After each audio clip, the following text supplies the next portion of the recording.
Selamat petang, salam sejahtera. Terima kasih karena bersama dengan saya di Nazilin Unity Channel. Muhyiddin letak jawatan, itu satu persoalan yang amat besar yang pasti sedang berlegar-legar di media sosial sekarang. Ada yang Muhyiddin kata Anwar Ibrahim dan Zaid Hamidi perlu letak jawatan. Tapi sebenarnya pada masa yang sama dia tidak sadar bahwa menurut Sabudin Hussein, Muhyiddin pun perlu letak jawatan juga. Muhyiddinlah yang sepatutnya letak jawatan, kata Sabudin. Dan Hadi Awang lebih berwibawa untuk memimpin Perikatan Nasional. Jangan skip video ini, ikuti terus ulasannya karena ini pasti akan membuka minda Anda. Dan Anda share video ini supaya semua orang tahu bahwa kenapa Muhyiddin sepatutnya letak jawatan dan Hadi Awang lah yang lebih berwibawa memegang atau memimpin Perikatan Nasional. Sejak semalam beredar satu poster di media sosial tentang kedudukan parti yang mentadbir negeri-negeri sebaik berlabuhnya tirai Perikatan Nasional atau PRN, Pilihan Raya Negeri. Disebutkan dalam poster itu, PAS kini mentadbir negeri Perlis, Kedah, Kelantan, dan Terengganu. Barisan Nasional mentadbir Perak, Pahang, Johor, dan Melaka. PH pula mentadbir Selangor Negeri Sembilan dan Pulau Pinang. GRS di Sabah serta di Sarawak. GPS di Sarawak. Persoalan sekarang ialah di mana parti bersatu? Di mana yang diketuai atau ditadbir oleh Parti Bersatu? Ini satu pendedahan yang menarik perhatian saya, yang saya membuka minda saya daripada Sabudin Hussein. Oh, terbukti dan ramai kini tersedar bahwa Bersatu sebenarnya tidak memiliki satu pun negeri di bawah takbirannya di negara ini. Kesian kan? Kesiannya. Setelah berakhirnya Perikatan Nasional yang memperlihatkan hajat besar Perikatan Nasional untuk menawan negeri dikawal Pakatan Harapan, khususnya Selangor, tidak menghasilkan kejayaan. Ketiadaan negeri ditadbir bersatu ini juga menyerlahkan satu lagi, sisi kegagalan Muhyiddin Yassin selaku presiden parti tersebut. Adalah jelas lagi nyata kini. Parti yang benar-benar unggul dalam Perikatan Nasional ialah PAS dan bukannya Bersatu.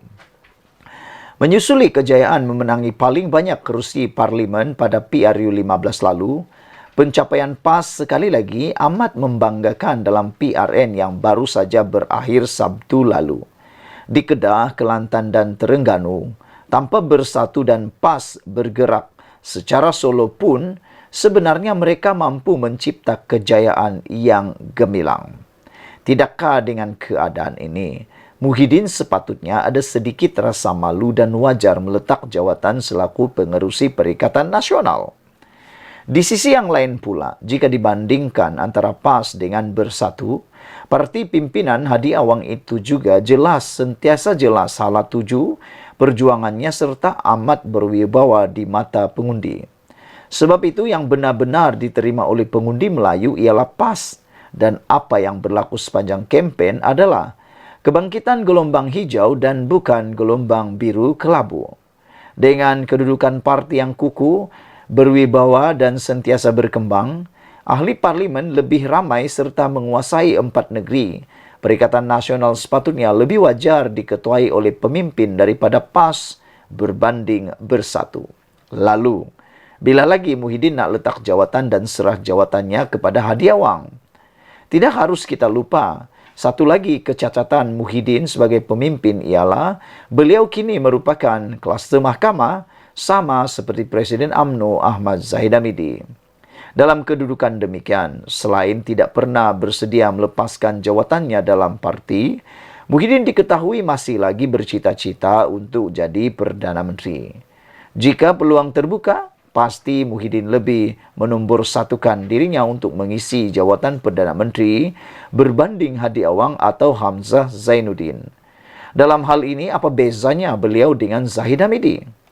Lebih daripada itu, di ketika menuntut menantunya sendiri sedang dicari SPRM dan dipercayai berada di luar negara sejak Mei lalu, beliau terbukti gagal memainkan peranan yang signifikan, sama ada memberi maklumat di mana menantunya itu berada atau mengarahkannya balik dengan segera.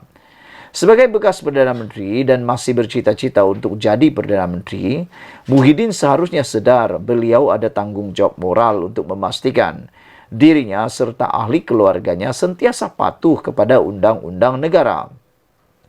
Kalau itu tidak mampu dilakukan, lebih baik jangan bertangguh lagi, letak jawatan dan serahkan saja jawatan pengerusi Perikatan Nasional kepada Hadi Awang. Saudara-saudara sekalian, setelah mendengarkan ulasan dan penulisan daripada sabudinhusein.com ini, apa pendapat Anda tentang ulasan kali ini? Pertama, di mana negeri yang dikuasai bersatu? Tiada. Kesiannya, kata Sabudin. Kedua, mengapa Muhyiddin yang bercita-cita mahu menjadi Perdana Menteri sekali lagi ini, yang dilihat bercita-cita mahu jadi Perdana Menteri sekali lagi ini, gagal ataupun masih Muhyiddin seharusnya sedar beliau ada tanggung jawab moral untuk memastikan dirinya serta ahli keluarganya sentiasa patuh kepada undang-undang negara, khususnya dengan mengarahkan atau memberi maklumat di mana menantunya berada dan mengarahkannya balik segera. Sekian dulu untuk kali ini. Jangan lupa tinggalkan komen Anda, tekan butang subscribe. Kita jumpa lagi. Bye-bye. Selamat petang, salam sejahtera. Terima kasih karena bersama dengan saya di Nazilin Unity Channel. Saudara-saudara sekalian, galak dan begitu kuatnya suara Perikatan Nasional khususnya Muhyiddin Yassin memohon supaya Zahid Hamidi diletak jawatan. Tapi persoalan besar pada malam ini ialah kenapa Perikatan Nasional mahu Zahid Hamidi letak jawatan? Anda jangan skip ulasan ini karena ini adalah ulasan yang sangat menarik yang akan membuka minda Anda, yang akan membuatkan Anda terfikir kenapa Perikatan Nasional pun mahu Zahid Hamidi letak jawatan. Ini jawaban dan pencerahannya. Berikutan prestasi buruk UMNO dalam PRN 6 negeri yang baru berakhir. Ramai yang mencadangkan agar kepimpinan parti segera diubah. Perubahan paling banyak dicadangkan ialah mendesak Zahid Hamidi supaya segera berundur atau meletakkan jawatan sebagai Presiden UMNO. Tidak terkecuali juga, saranan yang kedengaran ialah mendesak Zahid Hamidi meletak jawatan sebagai timbalan Perdana Menteri. Kalau mereka yang berada dalam UMNO dan bimbang tentang masa depan parti itu yang membuat desakan demikian, barangkali bolehlah juga difahami tujuannya. Namun, yang turut membuat desakan yang sama ialah mereka dalam PN dan yang pro kepada gabungan blok pembangkang itu. Di tempat teratas yang mendesak Zahid Hamidi agar berbuat demikian ialah Muhyiddin Yassin, pengerusi Perikatan Nasional, merangkap Presiden Bersatu, parti yang merupakan saingan kepada UMNO sendiri. Di samping itu, ramai lagi mereka yang diketahui pro Perikatan Nasional juga mahu Zahid Hamidi berundur daripada jawatannya dalam parti serta kerajaan atas alasan keberadaannya kini adalah beban kepada Anwar Ibrahim dan Kerajaan Perpaduan. Kata mereka, berdasarkan keputusan PRN lalu serta PRU 15 sebelumnya, UMNO tidak mungkin mampu bangkit semula jika Zahid Hamidi kekal menerajui parti itu. Kenapa mereka begitu syok mahu mendesak Zahid Hamidi meletak jawatan? Tidakkah Perikatan Nasional sadar bahawa pertukaran kerajaan di pertengahan jalan sudah hampir mustahil berlaku dan satu-satunya cara menukar kerajaan hanyalah melalui PRU 16 pada tahun 2027 akan datang. Kalau keputusan PRN dijadikan ukuran dan keberadaan Zahid Hamidi yang menerajui UMNO serta berada dalam kerajaan lebih merupakan beban dan menyukarkan parti itu beroleh kemenangan, ini bermakna ia adalah satu anugerah keadaan yang memihak kepada Perikatan Nasional. Apabila UMNO sudah hilang potensi untuk diberi undi oleh rakyat disebabkan adanya Zahid Hamidi, Bukankah yang untung itu ialah Perikatan Nasional, gabungan yang dianggotai PAS dan Bersatu, serta merupakan saingan kepada UMNO? Kalau begitu, tidakkah PN sepatutnya menggalakkan lagi Zahid Hamidi terus menerajui UMNO dan kekal berada dalam kerajaan, supaya sokongan rakyat lebih memihak kepada mereka? Seterusnya, lebih mudah untuk mereka memenangi PRU 16 nanti. Tapi, mengapa PN pun mahu Zahid Hamidi meletak jawatan? Persoalan besarnya sekarang ini ialah mereka mahu apa sebenarnya. Fikir-fikirkannya, bukan minda Anda, jangan terus melata. Coba fikir, coba nyatakan dalam ruangan komen ini. Pada pendapat Anda, apa sebenarnya yang Perikatan Nasional mahu? Sebab mudah difahami. Kalau betul Perikatan Nasional ini nak terus menang, sepatutnya seperti yang dinyatakan oleh Sabudin.com ini, mereka patut lebih menggalakkan Zahid Hamidi kekal menerajui UMNO, supaya UMNO kekal lemah, UMNO terus dapat disaingi oleh Bersatu, dan UMNO tidak dapat bangkit lagi. Tapi, kenapa Perikatan Nasional mahu Zahid Hamidi letak jawatan dan membiarkan orang lain yang menyertai atau memegang jawatan itu? Adakah permintaan itu mempunyai niat yang lain, atau dengan seperti pepatah Melayu kata, ada udang di sebalik batu? Sekian dulu untuk kali ini. Jangan lupa tinggalkan komen Anda, share video ini. Kita jumpa lagi. Bye-bye. Selamat petang, salam sejahtera. Terima kasih karena bersama dengan saya di Nazilin Unity Channel. Saudara-saudara sekalian, ramai orang yang bersorak-sorak gembira kononnya Perikatan Nasional menang dalam pilihan raya. Rupa-rupanya tanpa pengetahuan Anda, ini berita buruk untuk Perikatan Nasional yang tak pernah kita tahu. Saya pun baru tahu apabila membaca dalam Harapan Daily.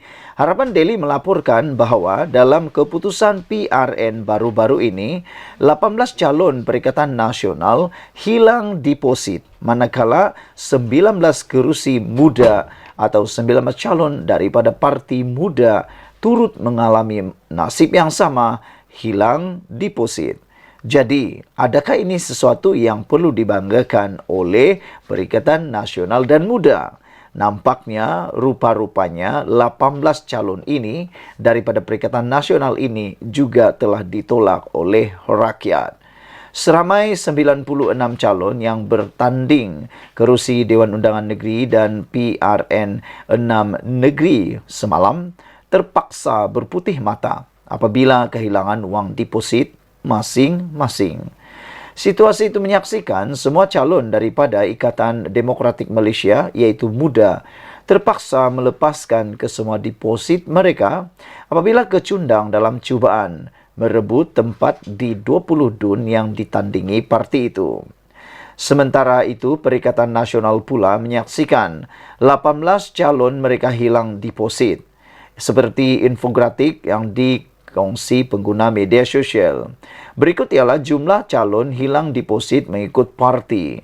Parti Bebas, 39 calon telah kehilangan deposit.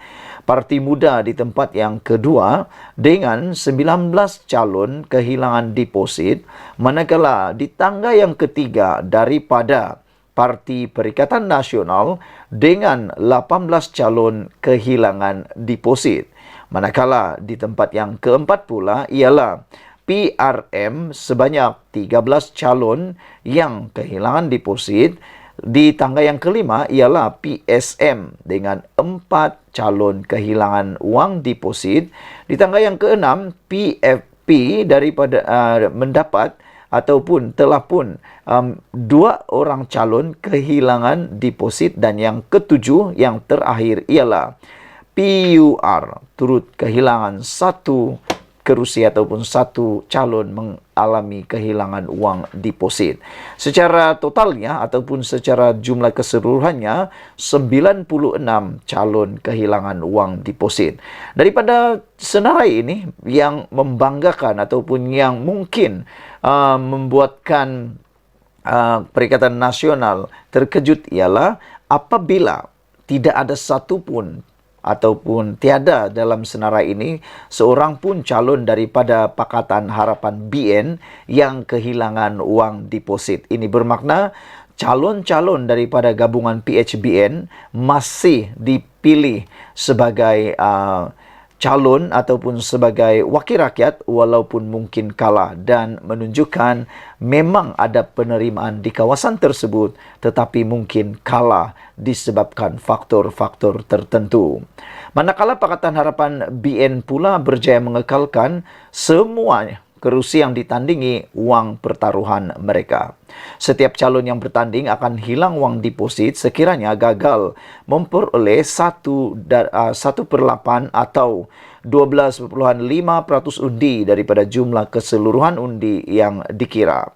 Untuk rekod bagi undi popular keseluruhan pada PRN kemarin, PHBN berjaya memperoleh 3,399,472 undi, manakala Perikatan Nasional meraih 3,382,466 undi. Undi kepada Kerajaan Perpaduan lebih 17,006 berbanding Perikatan Nasional. Sekian dulu untuk kali ini. Jangan lupa share video ini supaya semua orang tahu bahawa di dalam kemeriahan Perikatan Nasional meraihkan kemenangan besar, kononnya kemenangan besar kepada mereka, rupa-rupanya 18 calon dalam Perikatan Nasional kehilangan deposit dan muda 19, dan Pakatan Harapan BN langsung tiada kehilangan deposit. Jumpa lagi, bye-bye. Selamat petang, salam sejahtera. Terima kasih kerana bersama dengan saya di Nazilin Unity Channel.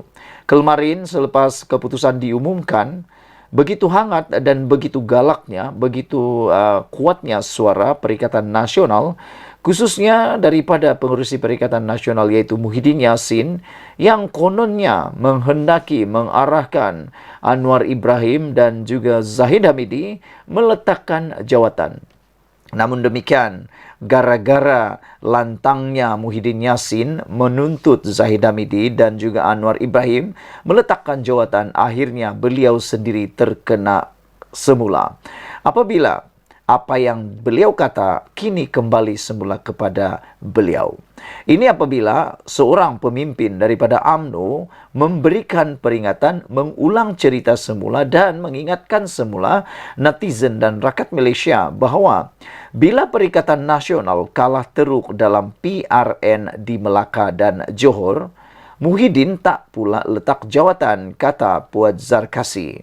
Di dalam PRN atau Pilihan Raya Negeri di Melaka dan Johor, sebelum perubahan kerajaan beberapa tahun yang lepas, didapati Perikatan Nasional kalah teruk juga di Melaka dan di Johor. Tetapi Muhyiddin tetap tidak letak jawatan. Kenapa beliau tidak letak jawatan? Tapi menuntut pula Anwar Ibrahim dan Zahid Hamidi letak jawatan. Jadi, kenapa suruh orang tapi sendiri tak buat? Itu mungkin yang dimaksudkan oleh Puan Zarkasi. Ahli Majlis Kerja Tertinggi UMNO, Datuk Dr. Muhammad Puan Zarkasi memulangkan paku buah keras kepada pengerusi Perikatan Nasional PN Tan Sri Muhyiddin Yassin susulan desakannya agar Presiden UMNO meletakkan jawatan. Muhammad Puan mempersoal mengapa Muhyiddin tidak meletakkan jawatan ketika PN kalah teruk di pilihan raya PRN Melaka dan Johor sebelum ini. Malah, Muhyiddin yang merupakan kelas mahkamah masih lagi kekal sebagai Presiden Bersatu. Beliau berkata, Muhyiddin jangan menuding jari, ia beban bersama. Mendesak Zahid letak jawatan bukan penyelesaian. Semua kena bertanggungjawab, kata Puan lagi. Muhyiddin angkuh bila suruh Zahid letak jawatan. Tapi ketika PN kalah teruk di Melaka dan Johor, dia pun tidak letak jawatan juga. Dia kekal Presiden Bersatu. Sedangkan dia kelas mahkamah, katanya dalam kenyataan hari ini. Dalam pada itu, beliau berkata, UMNO perlu mendapatkan balik sokongan orang Melayu dengan cara Menteri-Menteri UMNO perlu serius menjayakan agenda Melayu dan rakyat. Beliau turut menegaskan bahawa Ahmad Zaid tidak perlu meletakkan jawatan seperti didesak pembangkang. Kuasa di tangan mereka. Sebab itu, UMNO mesti kekal dalam kerajaan perpaduan. PHBN perlu mengukuhkan kerjasama. Zahid sesuai pikul misi ini. Dia tidak perlu letak jawatan. Jangan melatah, ujarnya. Susulan keputusan PRN kemarin, Muhyiddin mendesak Perdana Menteri Datuk Seri Anwar Ibrahim dan Zahid Hamidi untuk segera meletakkan jawatan. Beliau mendakwa ia sebagai tanggungjawab moral kerana menganggap adanya penolakan besar-besaran orang Melayu dan bukan Melayu pada PRN kali ini. Ilham Center pada semalam memaklumkan Perikatan Nasional masih tidak mampu menandingi undi popular gabungan PHBN biarpun menyapu 146 kerusi DUN PRN. Ketua Penyelidik Ilham Center Profesor Madya Dr. Muhammad Yusri Ibrahim berkata, secara umumnya analisis menunjukkan gabungan PHBN meraih 49.5% undi popular pada PRN ini, manakala PN pula memperoleh sebanyak 49.3% undi popular. Sekian dulu untuk kali ini. Jangan lupa tinggalkan komen anda, share video ini supaya semua orang tahu bahawa dahulu ketika Muhyiddin kalah teruk di PRN Melaka dan Johor pun tidak letak jawatan juga. Jadi, Puan Zarkasi memulangkan paku buah keras kepada Muhyiddin dengan mengatakan bahawa dulu kamu pun kalah juga teruk di PRN Johor dan Melaka. Tapi kamu juga tidak meletakkan jawatan. Jadi, jangan menuding jari, kata Puan Zarkasi. Muhyiddin angku bila suruh Zahid letak jawatan. Bila PN kalah teruk di Melaka dan Johor, dia tidak letak jawatan. Bahkan dia kekal Presiden Bersatu, sedangkan dia kluster mahkamah, kata Puan. Sekian dulu Malaysia kita punya. Kita juga sama-sama cintai Malaysiaku. Bye-bye.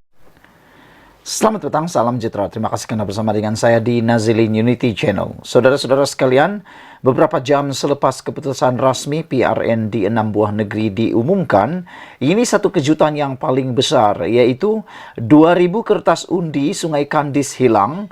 Jentera PH lapor kepada polis. Saudara-saudara sekalian, ini satu kejutan besar. Adakah kertas undi ataupun pilihan raya akan dibuat sekali lagi di Sungai Kandis selepas berlakunya laporan polis tentang hampir 2,000 kertas undi Sungai Kandis hilang? Saudara-saudara sekalian, menjadi persoalan kalau benar ini berlaku, di mana perginya 2,000 kertas undi tersebut, ataukah ini hanyalah satu polemik semata-mata? Tapi dengarkan dulu ulasan dan laporan ini.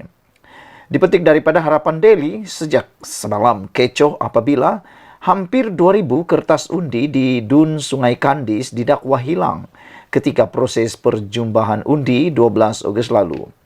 Kehilangan sejumlah besar kertas undi hanya disedari calon Pakatan Harapan PH N49 di DUN tersebut, iaitu Zamawi Ahmad Mughani, selepas beliau merasakan kejanggalan kerana terlalu banyak kertas undi yang hilang, bukannya rosak. Malah, ketika itu Suruhanjaya Pilihan Raya SPR didakwa hanya mengumumkan 110 kertas undi hilang, sedangkan jumlah sebenar adalah 1,964. Susulan itu, Jentera Pilihan Raya PH DUN Sungai Kandis tampil membuat laporan polis berkaitan isu kiraan undi yang didakwa meragukan.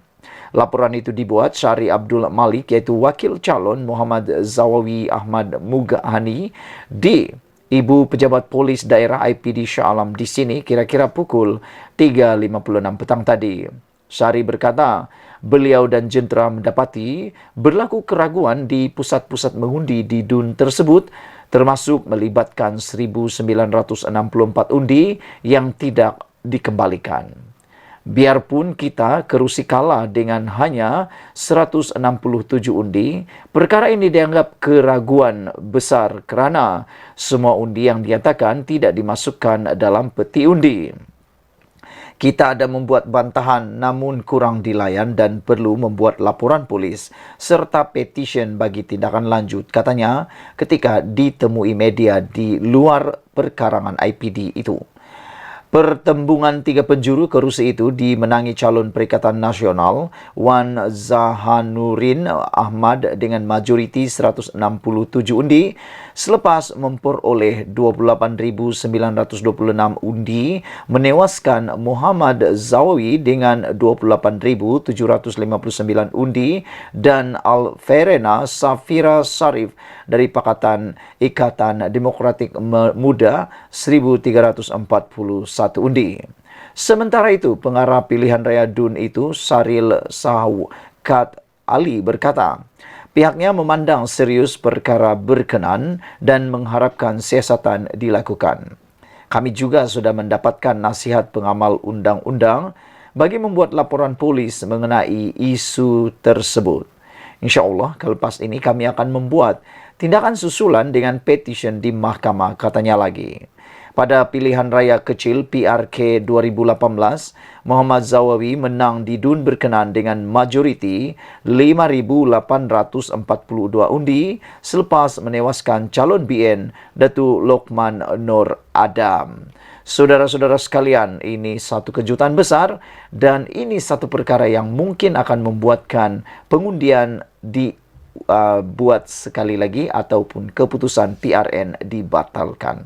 Sekian dulu untuk kali ini. Ikuti terus ulasan selepas ini. Selamat petang, salam sejahtera. Terima kasih karena bersama dengan saya di Nazilin Unity Channel. Ini keputusan paling menarik, berita baik untuk ahli PKR, Pakatan Harapan, dan tentunya Perdana Menteri kita Anwar Ibrahim. Sebenarnya referendum tidak menjadi, Anwar boleh terus kekal hingga hujung penggal. Wah, ini referendum yang menurut Muhyiddin Yassin katanya referendum Anwar gagal, kata Muhyiddin. Tapi sebenarnya referendum itu tidak menjadi dan berita baiknya untuk semua ahli Pakatan Harapan Parti Keadilan Rakyat ialah Anwar boleh terus kekal hingga hujung penggal. Keputusan PRN 6 negeri pastinya sudah diketahui keputusannya oleh kita semua. Apapun keputusannya, yang penting sekali ialah Pakatan Harapan BN berjaya mengekalkan 3 negeri yang selama ini dikuasainya dan begitu juga dengan Perikatan Nasional yang turut berjaya mengekalkan 3 negeri takbirannya. Asasnya, sementara PN beria-ia mahu menjadikan PRN kali ini sebagai referendum kepada Kerajaan Perpaduan dan Anwar Ibrahim sebagai Perdana Menteri, keputusan seri 3 sama yang diterjemahkan oleh undi rakyat memberi erti bahawa referendum itu langsung tidak menjadi. Referendum apa namanya kalau satu negeri PH pun gagal ditawan oleh Perikatan Nasional? Kejayaan PN memenangi banyak kawasan di majoriti Melayu menjadikan UMNO semakin tidak bermaya serta menafikan kemenangan 2/3 Pakatan Harapan BN di Selangor. Ia pada hakikatnya tidak menggugat sama sekali kedudukan Anwar di peringkat pusat. Anwar boleh terus kekal sebagai Perdana Menteri sehingga hujung penggal kerana semua elemen kemenangan PN itu sama sekali tidak membuatkan Anwar tercedera, berdarah atau luka. Jika tidak sabar menunggu PRN 16, Anwar hanya boleh dijatuhkan oleh Muhyiddin Yassin, mesti ada keberanian. Dengan Muhyiddin Yassin, mesti ada keberanian mengusulkan undi tidak percaya di Parlimen dalam waktu terdekat ini. Tanpa keberanian membawa usul undi tidak percaya tersebut, sebaliknya hanya menjerit dalam sidang media saja, mendesak Anwar Ibrahim letak jawatan, tiada apa-apa yang berubah kerananya. Harus diingat, yang akan mengundi jika usul tidak percaya dibawa di Parlimen ialah ahli-ahli Parlimen. Manakala adun-adun yang baru menang semalam tidak menyumbang apa-apa undi untuk menjatuhkan Anwar, melainkan sekadar boleh menjerit di luar pagar Parlimen saja. Kepada Muhyiddin, berhentilah mendesak Anwar Ibrahim letakkan jawatan susulan keputusan PRN ini dan lebih baik beliau mengarahkan menantunya balik segera daripada luar negara untuk menghadap SPRM terlebih dahulu. Begitupun dengan keputusan PRN semalam, Anwar bermula sekarang tidak boleh lagi goyang kaki dan mengambil mudah cabaran PRU 16 akan datang. PRU 16 adalah titian silatul mustaqim yang sebenar bagi masa depan politik Anwar bersama kerajaan perpaduan yang sedang dipimpinnya. Beliau mulai sekarang harus berani melakukan rombakan besar-besaran dalam struktur dan jentera di sekelilingnya. Daripada menteri-menteri kabinet, agensi propaganda kerajaan, sayap penerangan parti dan lain-lain lagi. Bermula esok, perkara terpenting yang harus Anwar lakukan ialah memastikan sebuah jentera di sekelilingnya betul-betul berfungsi dan memberi nilai tambah kepadanya. Mana-mana yang tidak berfungsi dan tidak berbuat apa-apa sepanjang kempen PRN lalu haruslah dirombak, dipecat atau ditukar penerajunya. Tempoh masa kira-kira 4 tahun daripada sekarang sehingga PRU 16 yang dijangka pada 2027 hendaklah digunakan sebaik-baiknya untuk menarik dan menambah lagi sokongan rakyat. Bukan semata-mata untuk memberi orang tertentu dengan jawatan dan gaji lumayan semata-mata. Tidak kiralah Melayu, Cina, India dan lain-lain, semua kaum sebagai rakyat Malaysia mesti disatukan untuk bersama-sama membina negara secara harmoni melalui jenama kerajaan perpaduan ini. Sentimen kaum dan agama yang menjadi modal politik PN hendaklah ditangani dengan bijaksana dan tidak dibiarkan berterusan begitu saja meruntuhkan perpaduan yang menjadi asas negara ini dibina. Mendepani cabaran yang ada di hadapan, jenama kerajaan perpaduan adalah resipi terbaik untuk membina negara dan memastikan Malaysia yang pelbagai kaum ini terus bergerak ke hadapan dengan cemerlang.